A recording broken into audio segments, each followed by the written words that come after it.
Here begins the interview. With the devil. I have uncovered the secret code by which I can pick up your thoughts. I have come to ask you very plain questions. I demand that you give me direct and truthful answers. Are you ready for the interview, Mr. Devil? Yes, I am ready, but you must address me with more respect. During this interview, you will address me as your majesty. By what right do you demand such royal respect? You should know I control 98% of the people of your world. Do you not think that entitles me to rate as royalty? Have you proof of your claim? Yes, plenty of it. Of what does your proof consist? Of many things. If you want answers, you will address me as your majesty. Some things you will understand, some you will not. In order that you may get my viewpoint, I shall describe myself and correct the false notions people have of me, and my place of abode. That is a fine idea, Your Majesty. Start by telling me where you live. Describe your physical appearance. My physical appearance? Why, my dear Earthbound, I have no physical body. I would be handicapped by such an encumbrance as those in which you earthbound creatures live. I consist of negative energy, and I live in the minds of people who fear me. I also occupy 1/2 of every atom of physical matter, and every unit of mental and physical energy. Perhaps you will better understand my nature if I tell you I am the negative portion of the atom. Oh, I see what you are preparing to claim. You are laying the foundation to say that if it were not for you, there would be no world, no stars, no electrons, no atoms, no human beings, nothing. Is that correct? True. Absolutely true.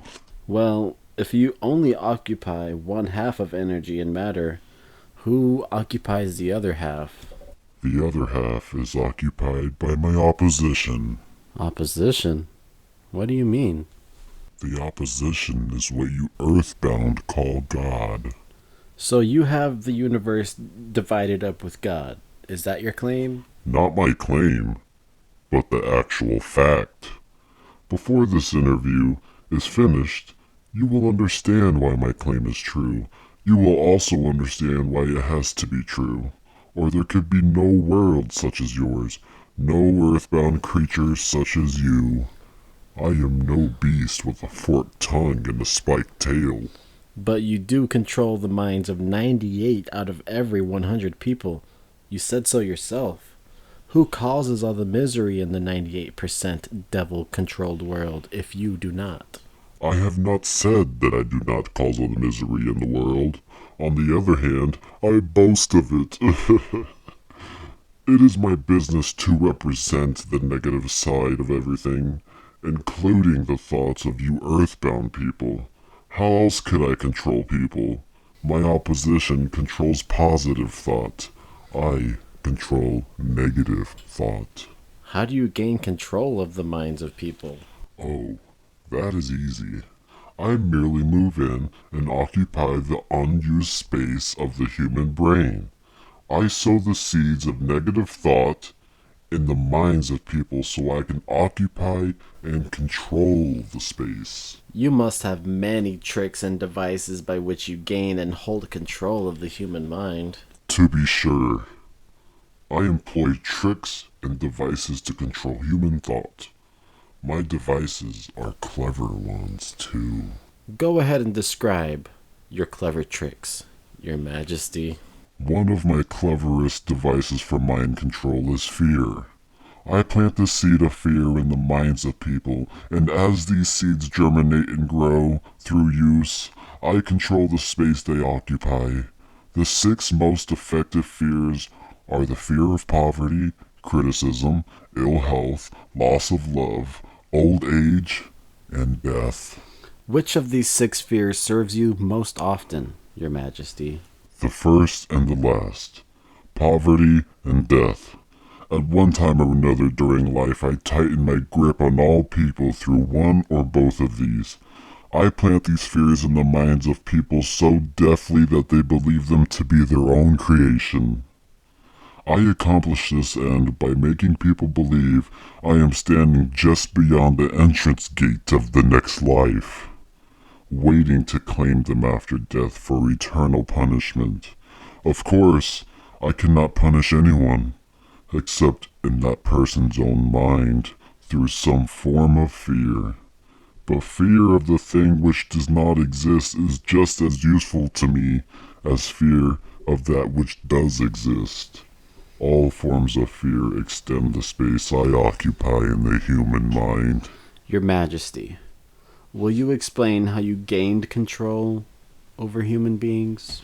The story is too long to be told in a few words. It began over 1,000,000 years ago when the first man began to think. Up to that time I had control over all mankind, but enemies of mine discovered the power of positive thought, placed it in the minds of men, and then began a battle on my part to remain in control. So far, I have done quite well by myself, having lost only 2% of the people to my opposition. I take it from your answer that men who think are your enemies. Is that right?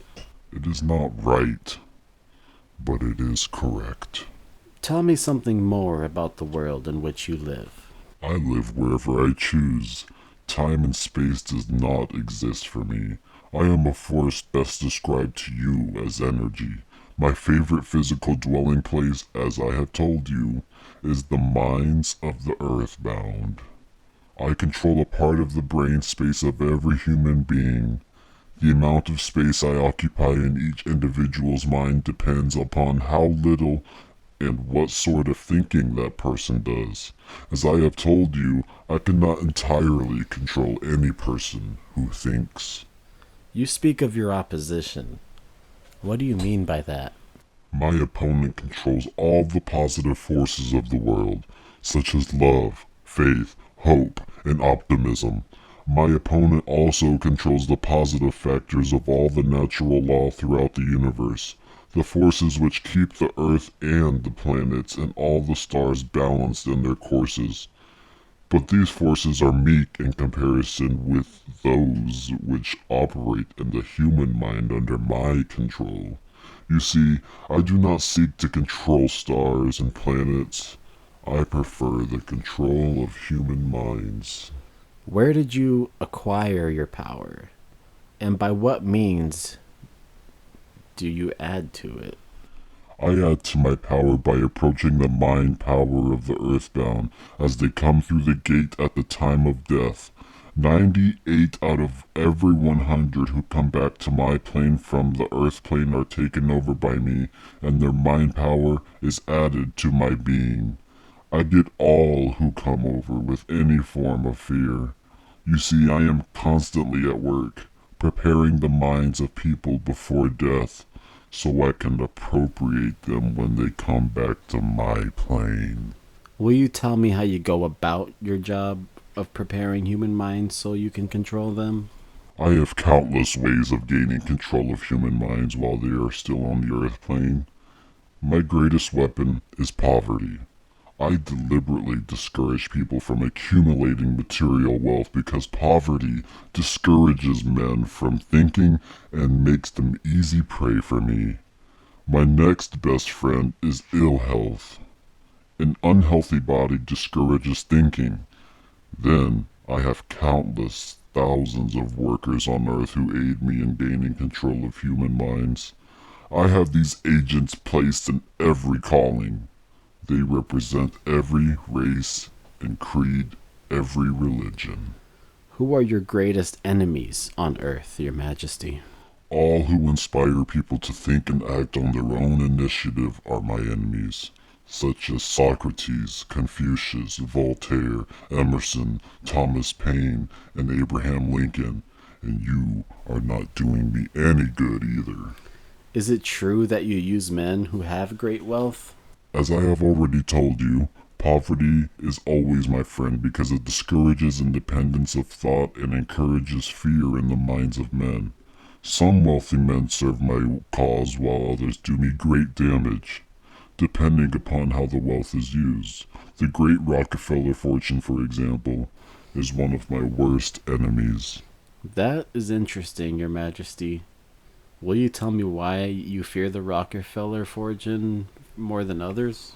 The Rockefeller money is being used to isolate and conquer diseases of the physical body in all parts of the world. Disease has always been one of my most effective weapons. The fear of ill health is second only to the fear of poverty. The Rockefeller money is uncovering new secrets of nature in 100 different directions, all of which are designed to help men take and keep possession of their own minds. It is encouraging new and better methods of feeding, clothing, and housing people. It is wiping out the slums in large cities, the places where my favorite allies are found. It is financing campaigns for better government and helping to wipe out dishonesty in politics. It is helping to set higher standards in business practice and encouraging businessmen to conduct business by the golden rule. And that is not doing my cause any good. What about these boys and girls who are said to be on the road to hell? Are you in control of them? Well, I can answer that question only with yes and no. I have corrupted the minds of the young by teaching them to drink and smoke, but they have baffled me through their tendency to think for themselves.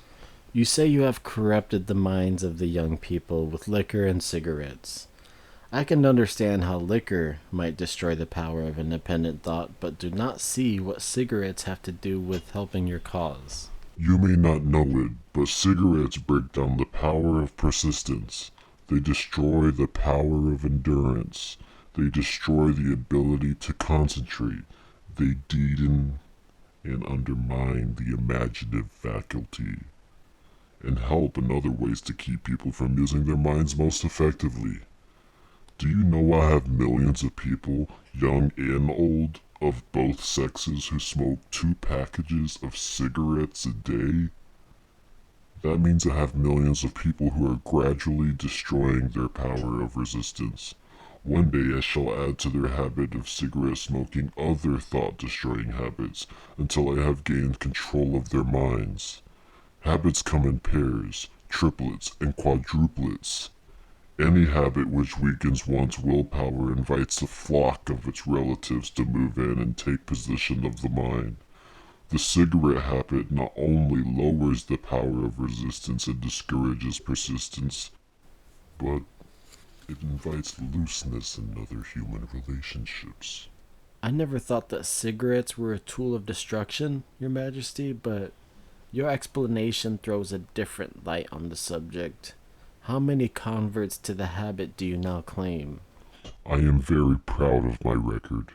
Millions are now victims, and the number is increasing daily.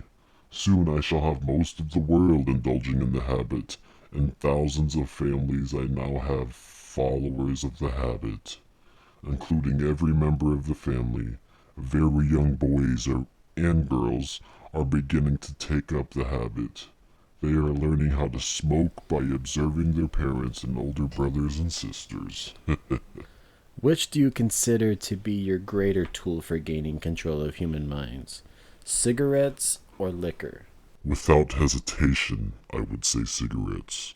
Once I get a young person to join my 2 package a day club, I have no trouble I have really no trouble in inducing that person to take on the habit of liquor, overindulgence of sex, and all other related habits which destroy independence of thought and action. Your Majesty, when I began this interview, I had you all wrong. I thought you were a fraud and a fake, but I see now that you are quite real and very powerful. Your apology is accepted, but you need not have bothered. Millions of people have questioned my power. and I got most of them at the gate as they came over. I ask no person to believe in me. I prefer that people fear me. I am no beggar. I take what I want by cleverness and force. Begging people to believe is the business of my opposition, not mine. Your Majesty, will you please pardon my rudeness, but I would not be able to look myself in the face again if I did not tell you, here and now, that you are the damnedest fiend ever to be turned loose on innocent people. I always had the wrong conception of you. I thought you were kind enough to let people alone while they were living, that you were merely tortured their souls after death. Now I learn from your own brazen confession that you destroy their right to freedom of thought and cause them to go through a living hell on earth? Why do you... What do you have to say for that? What do you have to say? I get what I want by exercising self-control. It is not so good for my own business, but I suggest you emulate me instead of criticizing me. You call yourself a thinker, and you are. Otherwise, you would never have forced this interview on me. But you will never be the sort of thinker that frightens me unless you gain and exercise greater control over your own emotions. Let us get away from personalities. I came here to learn more about you, not to discuss myself. Please go ahead and tell me of the many tricks you have devised for gaining control of the human mind. What is your most powerful weapon just now? That is a difficult question to answer. I have so many devices for entering human minds and controlling them that it is difficult to say which are the most powerful. Right now, at the moment, I am trying to bring about another world war. My friends here in Washington are helping me to involve America in the war. If I can start the world to killing on a wholesale basis, I shall be able to put into operation my favorite device for mind control. It is what you may call mass fear. I used this device to bring about the other world war in 1914. I used it to bring about the economic depression in 1929. And if my opposition had not double-crossed me, I would now be in possession of every man, woman, and child in the world. You can see for yourself how near I came to world domination. The thing I have been struggling to attain for thousands of years. Yes, I see your point. Who wouldn't? You are a very ingenuous manipulator of the minds of people. Is your devilishness business carried on only through people of high position and great influence? Oh no, I use the minds of people in all walks of life. As a matter of fact, I prefer the type of person who makes no pretense of thinking. I can manipulate that sort of person without difficulty.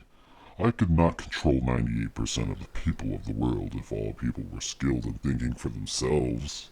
I am interested in the welfare of those people whom you claim to control. Therefore, I wish you to tell me all of the tricks by which you enter and control their minds. I want a complete confession from you. So begin with your cleverest trick. This is suicide you are forcing on me.